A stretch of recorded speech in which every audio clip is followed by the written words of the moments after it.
Okay, so this is our team builder call for February.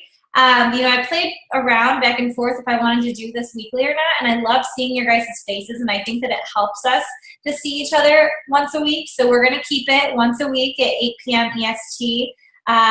Goal is to have it be a half hour so you guys can get on, get off, get something out of the call, and so I'm going to have guest speakers every once in a while hop on and share, their top tips and things that are working for them, because it's always great to be sharing tips with each other.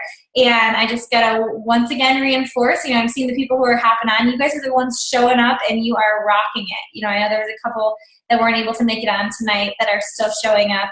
And really, this business is so simple, you guys. And I was just reading, okay, if you want to be working on your leadership skills, okay, there's a book called Developing the Leaders Around You. Okay, Developing the Leaders Around You by John Maxwell. And I'm not usually a big fan of John Maxwell. There's been a couple of his books that I'm like, I'm not connected. This book has been amazing. And one of the things that he talks about is building trust with your team and with your followers. And the first thing that you need to do in order to build that trust is to be consistent. Okay, your coaches, your followers, your clients, they are watching you every single day. And that might be stressful because you're like, oh my gosh, that's so much stress. But it's kind of cool too because it holds you accountable knowing that you are building trust with these people just by sticking to what you're telling yourself you want to do in this business, okay? Whether you hit the goals or not, as long as you're showing up every single day and staying consistent, that's going to show your team that they can trust you, okay? So I'm so excited to have Amber as our guest speaker on here. She was a team builder last month and she crushed it. Amber and I met, gosh, is it almost 3 years ago, right? Yeah. And she was on Elance looking for some jobs. I needed someone to work my Instagram, and I was like, you can talk to her a couple messages in, and I'm like, you're hired. And her and her fiance, David, they did an amazing job for me on Instagram. They grew my Instagram to over 20,000 followers. I don't think it's grown since you guys quit, which is kind of sad. But they did such an amazing job and got me quality followers. And I knew very early on that Amber had what it took to be a successful coach. And so, within a couple months, I introduced the coaching opportunity to her as my assistant. And she jumped on, started working the business, and she just recently, back in December, hit diamond in her business. She has been consistently signing up coaches, hitting Success Club, and she's about to be the mother to a beautiful baby girl. I can't wait to see this baby. It's 2 weeks, you guys. She's got 2 weeks left. And she's going to be having this baby. And it's so funny because her business is revved up as a pregnant woman. So that's like the most amazing thing to see, that someone has used this opportunity to really grow their business. But Amber, I'm so excited to learn from you. I have my notebook out. And without further ado, here is one of our very quick rising leaders on the team, Amber Hudson.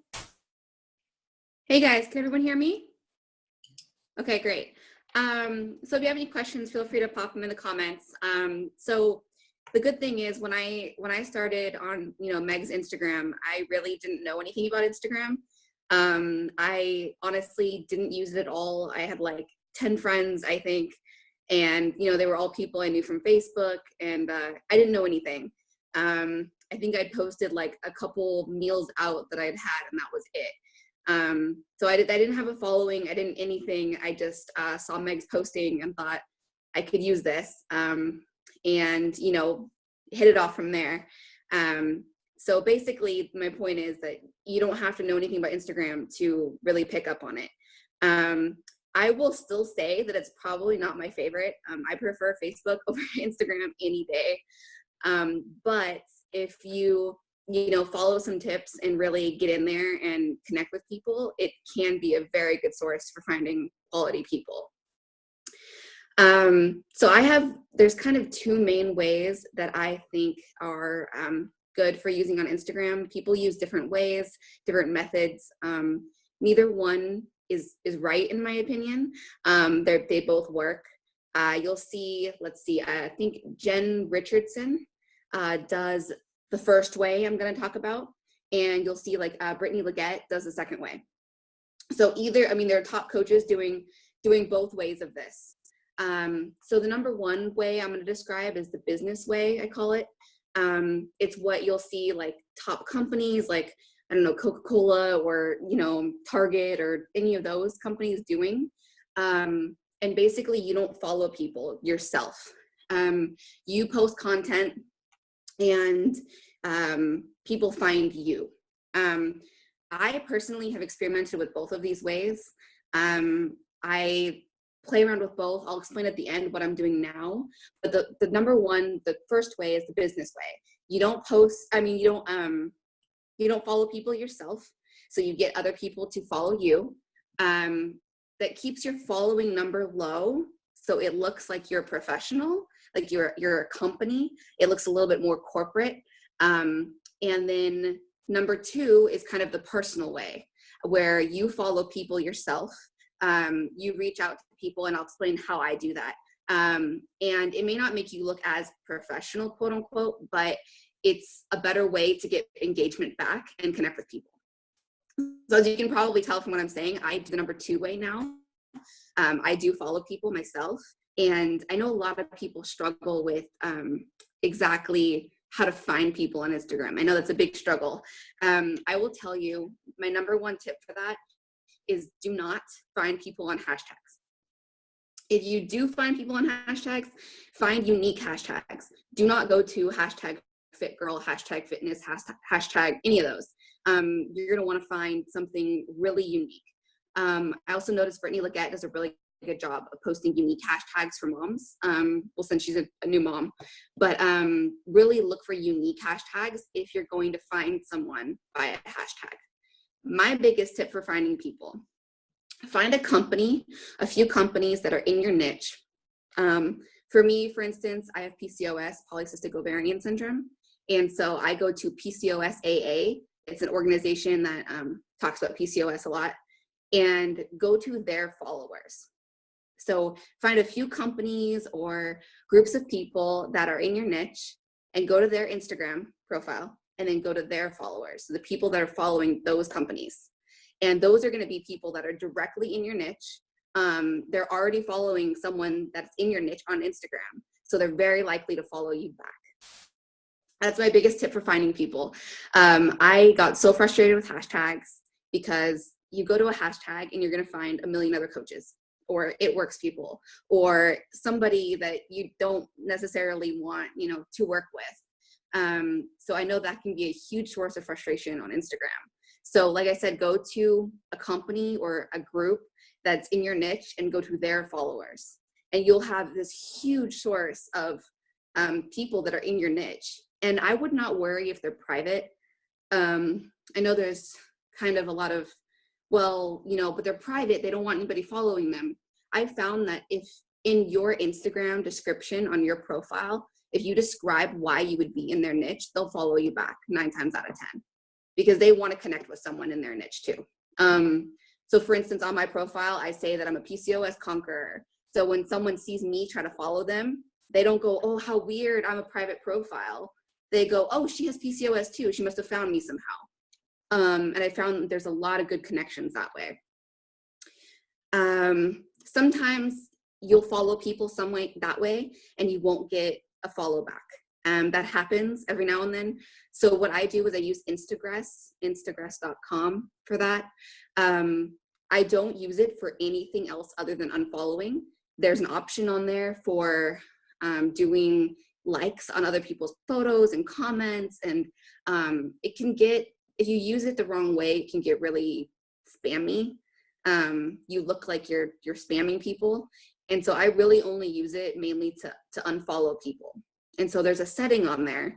It's really inexpensive too. I don't remember the exact pricing, but it's not that expensive. And there's a trial.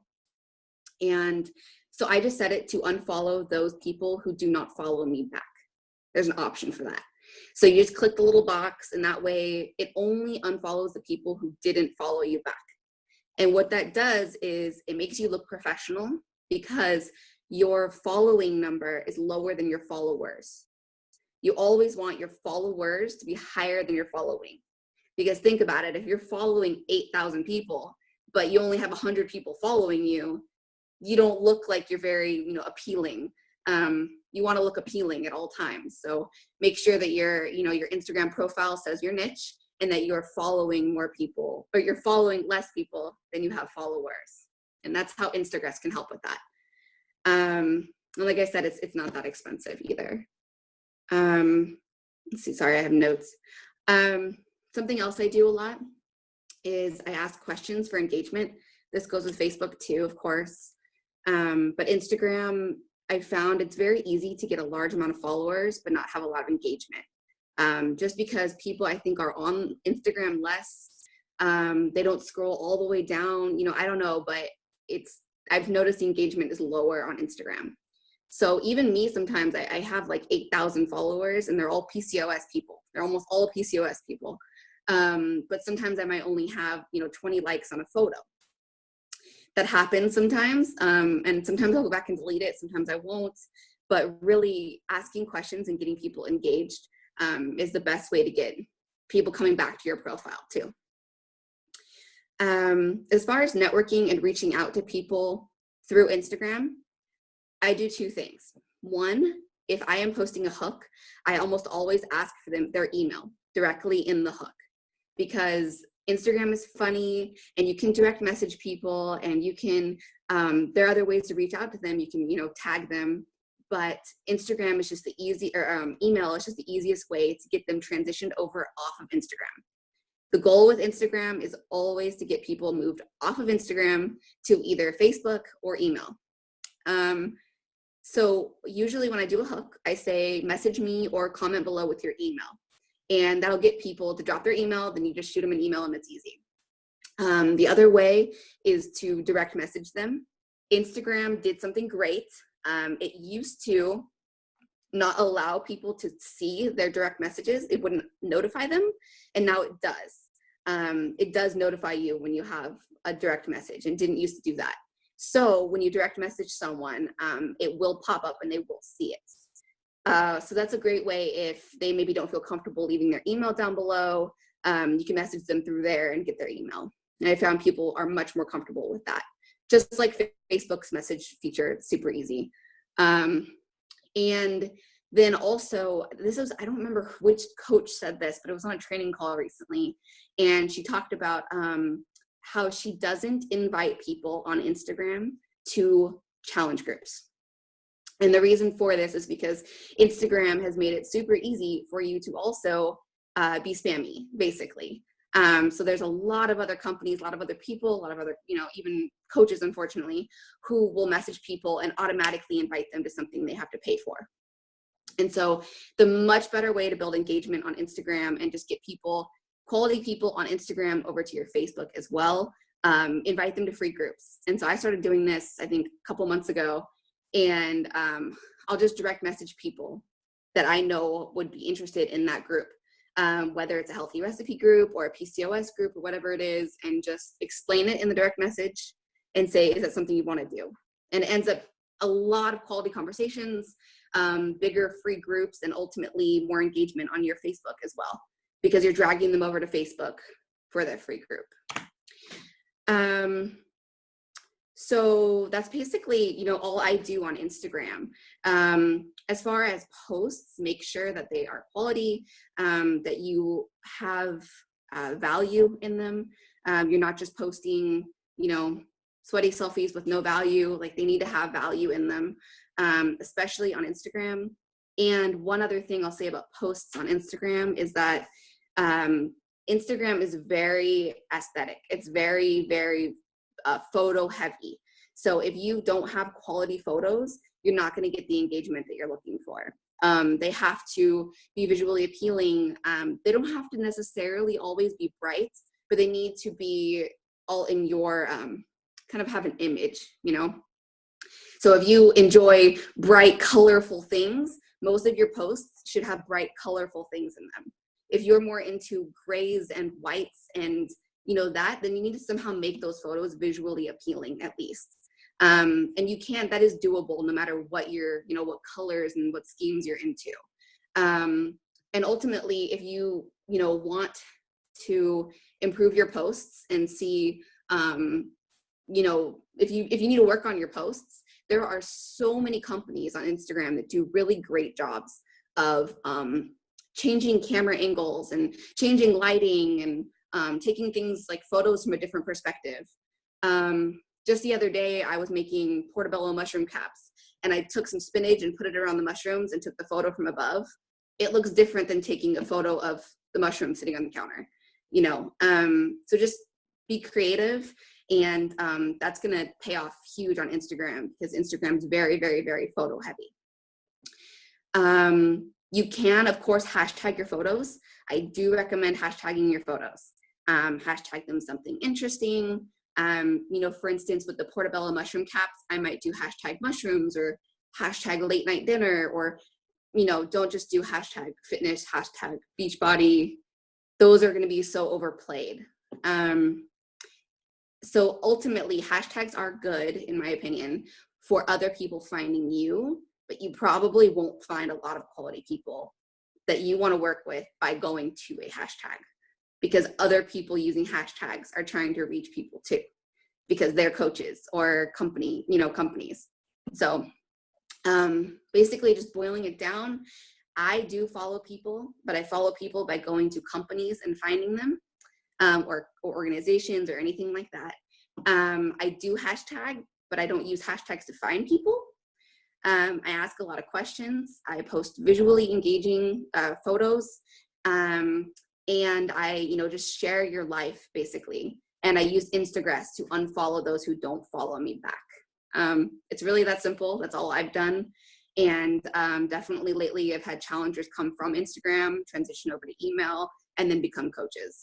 So it's, you know, it works just like Facebook. I would say the only difference really is that you need to have more visually engaging photos, and you find people a slightly different way. That's pretty much it. I don't know if you want to take, you know, anyone has any questions or. Yeah, sorry guys, the whole family's in here right now, so if you see people running around in here. But Amber, that was awesome. I was taking notes because I'm not gonna lie, guys, I've been taking a little bit of a hiatus on Instagram, and, you know, focusing more on Facebook. But there's so many people on Instagram. It's like, it's crazy. It's crazy. So if you're not tapping into Instagram, you need to start doing it, because, you know, you have two areas where you could get people coming from. And Amber is total proof of that. Does anyone have any questions on Instagram? Instagram. Everyone's like writing notes right now.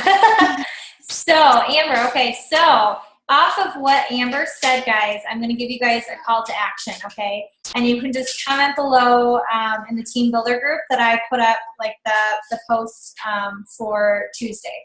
And I want you to tell us what your screen name on. Hang on. What your screen name on Instagram is, okay?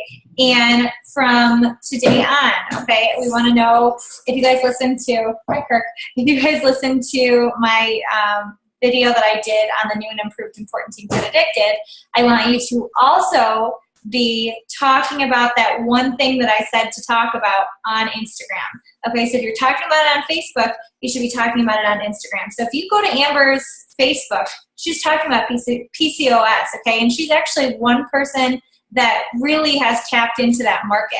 You know, if I talk to people who have PCOS, I send them to her, because I'm like, I don't know very much about this, because she's become that go-to person for it, because she talks about it all the time, okay? And that's what you want your market to be like, okay? And I know, Shauna, you've been going through things too. Sharing that journey and making yourself that go-to person. So talking about it on Facebook and talking about it on Instagram too. But any questions, guys? Any questions? Nada? Okay, oh, and Amber said she switched it to business. Okay, so if you Google Instagram business, I think it pops up. I think that's how I found it. Or someone maybe posted it, it might have been Amber, in our Team Fit Addicted PS Coaches. So if you type in like the search bar in Team Fit Addicted PS Coaches and just type in Instagram business, it'll probably pop up the post that people were talking about. And I switched mine over to the business too. It's super easy. You don't have to recreate anything. And it does show you stuff, insights from, how you're posted and how many people saw it and all these really, really cool things that we love about Facebook are starting to implement over on Instagram. Now, here's the thing, you guys. Facebook is going to start, now that they own Instagram, they're going to start changing things. So you want to get on there right now and start building your network before they make it harder, okay? Because Facebook, I think back in like 2012, when my business really started taking off, they didn't have Facebook ads. And if they did, it was like very brand new. So it was very easy to build a business, okay? But then they cracked down, right? And they made it a little harder. Get on Instagram right now before they do that, okay? So that you can start understanding it. You can start building your follower. You can start adding the value on there so that when they do make the changes, it helps you, okay? Because then it's like, oh, all these new changes that I can implement into my business. Yes? Yes? Amber, anything else? No? Okay, well, thank you so much for taking your time out to share those tips with us. Because seriously, like I said, those were things that I was like, I didn't know about that. I didn't know that you shouldn't find people through hashtags. And I love the fact that you are having a personal touch on it, okay? And you're building the relationships. Because that's how it should be, guys. That's exactly how it should be. So, guys, thank you so much for hopping on tonight. Stay tuned. I'll be posting in our Team Builder group. I know next Tuesday is Valentine's Day, and I'm assuming you guys probably have plans with your spouses. So maybe we'll just skip next week and then go on the 21st and hear from Jamie if that works for you guys. If not, we can try to move it to Monday or Wednesday next week to chat, because I know I want to be able to see you guys every single week, but we'll chat in there and I'll ask you guys what you prefer. And like I said, post your Instagram screen name so I can find you, okay? All right, guys, have a wonderful night. And if you haven't commented on today's post in the group, make sure you go do it, okay? Bye, guys.